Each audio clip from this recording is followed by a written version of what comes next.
ఇప్పుడు ఒక్క నిమిషం రామచంద్ర నాయక్ గారు, శరత్ గారు చాలాసేపు వెయిట్ చేయబట్టి, శరత్ అండ్ జాగృతి నుంచి. శరత్ గారు సార్, ఒక విషయం చెప్పాలా?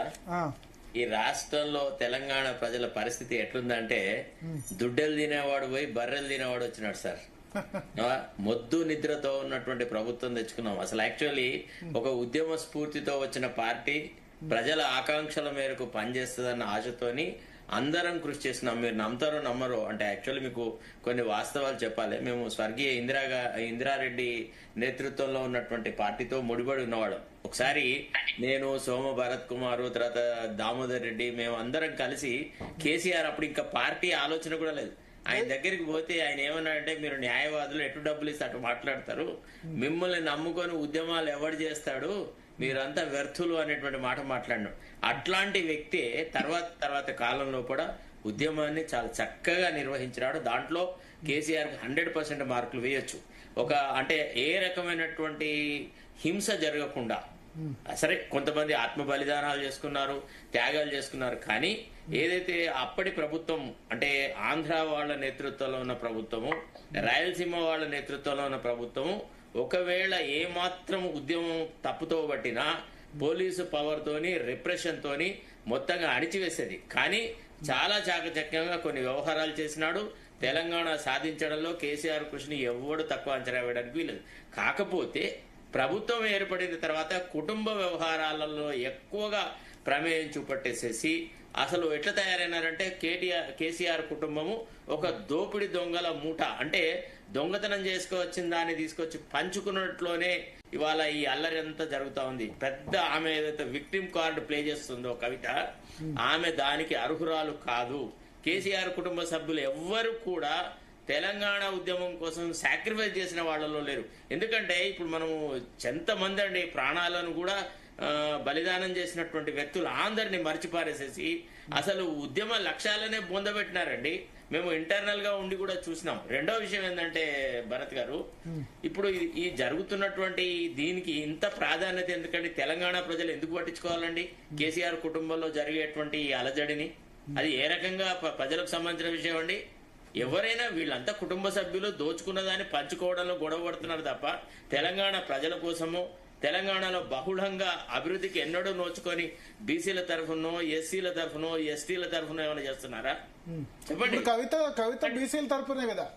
ఏ చెత్త, అదంతా డ్రామా, అంత అవుతుంది. ఎన్నడూ బీసీలను ఎక్కడ పైకిరానిచ్చిందండి? ఏ బీసీ నాయకుడు ఇప్పుడు ఎంత నిర్దాక్షిణ్యంగా బీసీలను అణిచి పారేసేసి ఆలయ నరేంద్ర మీద ఒక కేసు, ఇది పాస్పోర్ట్లకు సంబంధించిన ఒక ఆరోపణల మీద ఒక కేంద్ర మంత్రిని ఎంత నీచాతి నీచంగా డీల్ చేసినారండి.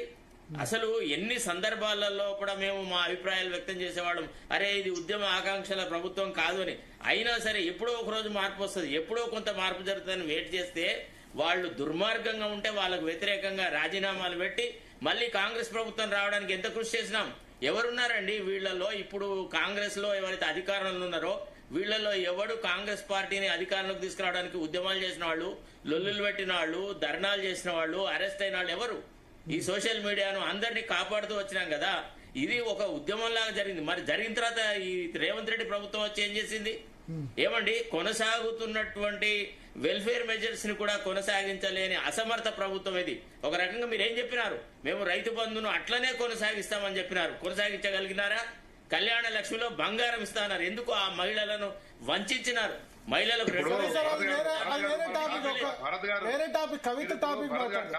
చెప్తున్నాను వినండి దయచేసి. కాబట్టి కవితకు సంబంధించిన వ్యవహారాలు తెలంగాణ ప్రజలకు సంబంధించిన కాదు. స్పేస్ ఉంటే ప్లీజ్ రామచంద్ర నాయక్ గారు మీరు ఆగాలి. మీరు చాలాసేపు మాట్లాడితే నేను విన్నాను. కవితకు సంబంధించిన వ్యవహారాలు గాని, కేసీఆర్ కుటుంబ సమస్యలను గాని రాష్ట్ర సమస్యలుగా ప్రొజెక్ట్ చేయడం వేస్ట్. ఇనయ్య గారు అన్నట్టుగా there is a space. But ఆ స్పేస్ ఎవరికి ఉంది అంటే సోషల్ జస్టిస్ వైపు పనిచేస్తున్న వాళ్ళ వైపు ఉంది. బీద బలహీన వర్గాల వాళ్ళ తరఫున మాట్లాడేటువంటి వాళ్ళకు ఉన్నది. ఈ ఉన్నత కులాల చేతిలో గుప్పిట్లో ఉన్న కాంగ్రెస్ పార్టీని తొలగించడానికి అవకాశం ఉంది. కానీ అట్లాంటి నాయకత్వం బీసీల నుంచి, ఎస్సీల నుంచి, ఎస్టీల నుంచి తీసుకురావడానికని సోషల్ గా మనం అందరం కృషి చేయాలి తప్ప ఈ కవిత ఏం జరుగుతుందండి, గువ్వ కుడికి పోతేంది, ఎడవకు పోతేంది, ఎవడు పట్టించుకుంటాడండి? మళ్ళీ కేసీఆర్ ప్రభుత్వాన్ని లేదా కేసీఆర్ కుటుంబాన్ని నెత్తిన మోసే స్థాయిలో తెలంగాణ ప్రజలు లేరు, ఉండరు. అట్లాంటి అవకాశం చచ్చినా రానివ్వం. ఎట్టి పరిస్థితుల్లో సరిపోయింది. ఈ దొరల రాజ్యం ఎంతవరకు చూడాలో అంతవరకు చూస్తున్నాం. ఎంత దురహంకారం అండి! ఎట్లాంటి వాళ్ళను బలి చేసినారు. ఇవాళ అసలు రాష్ట్ర సంపదను ఎంత కొల్లగొట్టినారు. ఒక్కొక్కడు ఏ స్థాయికి ఎదిగినారండి. ఉద్యమకారులు మిగతా వాళ్ళందరేమో ఒక దీనాతి దీనమైన స్థితిలో ఉండి అసలు కనీసం మాట్లాడే అవకాశం కూడా ఇవ్వలేనంత నిరంకుశమైన పరిపాలన సాగింది.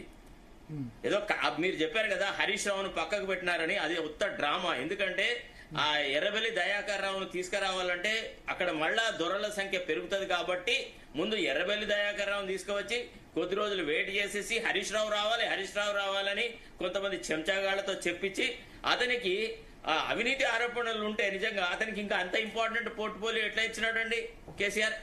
ఇదంతా ఉత్తదేనండి. వాళ్ళు ఆడుతున్న డ్రామా. దీనికి తెలంగాణ ప్రజలతో సంబంధం లేదు. దయచేసి తెలంగాణ ప్రజలు ఎవ్వరు కూడా ఈ టాపిక్ ని ఎంత తొందరగా మర్చిపోతే అంత మంచిది.